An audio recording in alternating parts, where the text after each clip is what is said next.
Cuando me pongo a pensar qué hace una buena historia, qué hace que me sienta parte de lo que miro, me doy cuenta que son como 1000 aspectos diferentes.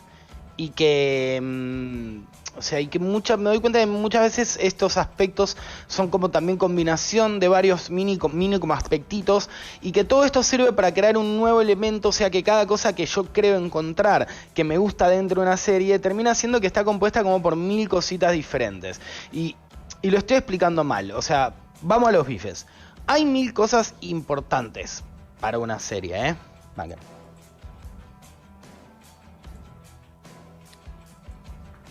Pero lo dejo acá, me quedo se caiga. Ahí va. Como los personajes, el ritmo, la continuidad, eso que tipo en Rick and Morty hacen como, oh, rica continuidad. La continuidad es como jede. Pero también hay minis componentes que tal vez están relacionados a estas cosas más grandes, que para mí ayudan muchísimo más a crear una gran historia, un gran momento, lo que sea, mucho, mucho más de lo que uno podría sospechar. Hay algo que son los setups y los payoffs en tanto series, cuentos. Siento en historias más que nada, ¿no? Pero eso, hay setups y payoffs, que en español sería algo así como los armados y las recompensas. Por ejemplo, una heroína ve volar a todos los de su especie. Al comienzo de una serie empieza a practicar, vemos un montaje increíble tipo con música de rock y sobre cómo se prepara, y después esperamos la recompensa de haber visto todo eso en el momento donde cual Ícaro ella vuela, y es todo así épico, y básicamente eso es el armado y la recompensa. Ahora, lo que acabo de decir es muy obsceno, ¿no? Los setups y o sea, es un montón. Los setups y los payoffs que realmente importan, o los que para mí hacen la diferencia, son aquellos pequeños detalles que hacen que sonrías, o que previo al momento épico sientas un exabrupto de emoción, porque un segundo antes de que suceda ya sabes lo que va a pasar. Eso, cuando realmente tipo estuviste viendo algo y decís, no, el anillo, eso generalmente es un arma de Chekhov.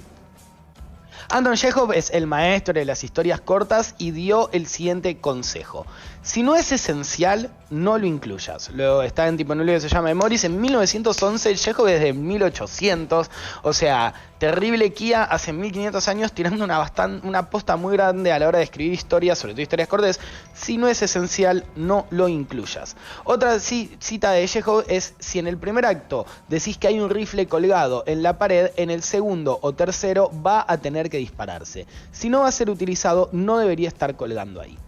Esto, o sea, es mucho más que un armado y un payoff. El armado y el payoff suele ser, digamos, como mucho más literal. Solemos entender a dónde va, pero un arma de Chekhov puede ser un colgante, ponele, que alguien le da a un personaje en la primera temporada, pero que en la quinta revela su verdadero poder mágico.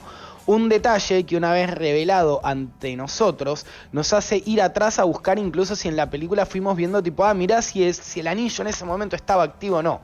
Un maletín que lleva alguien en una mano, un consejo, un gesto, bien utilizado, un arma de Chekhov, hace que nuestra historia tenga sentidos dentro de ella misma. El brazalete no es el eje de la historia, pero sí es una parte esencial de la misma. Algo que fue introducido como algo que tal vez no importaba, un pequeño detalle, pero que al final termina tomando un gran significado. Si bien el consejo inicial de Chekhov, o sea, realmente no refiere a dar importancia a las cosas importantes, sino a no perder tiempo en detalles insignificantes, a lo largo de la historia se utilizó este concepto para generar momentos fucking épicos y darle más ángulos a una sola historia. Este tipo de mecánicas para mí son claves a la hora de entender por qué una serie o una película o lo que sea pudo llegar a volarnos la cabeza. Es más, gente que la tiene recontratada porque ve muchas películas o porque estudió cine está todo el tiempo atento a armas de Chekhov, tipo, eso va a aparecer al final. La suma de varios de estos elementos puede hacer para mí una experiencia increíble, y la verdad me quiero matar porque me hubiera encantado estudiar cine o algo así, Dios.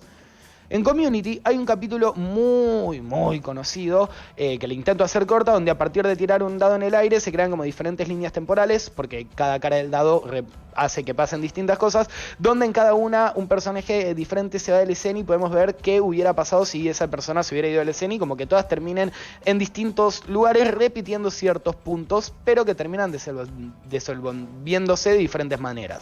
Hay millones de elementos que funcionan como setup y payoff, pero creo que en realidad, a mi entender, son más parecidos como armas de Yeho, porque terminan siendo muchísimo más importante que simplemente un chiste.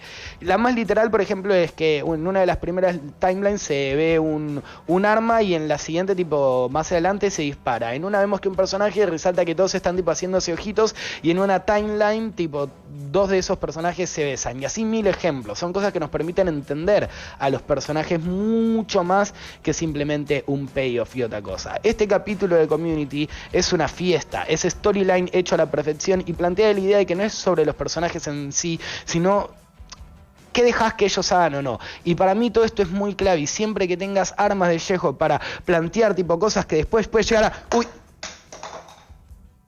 El vaso. ¿Se entiende?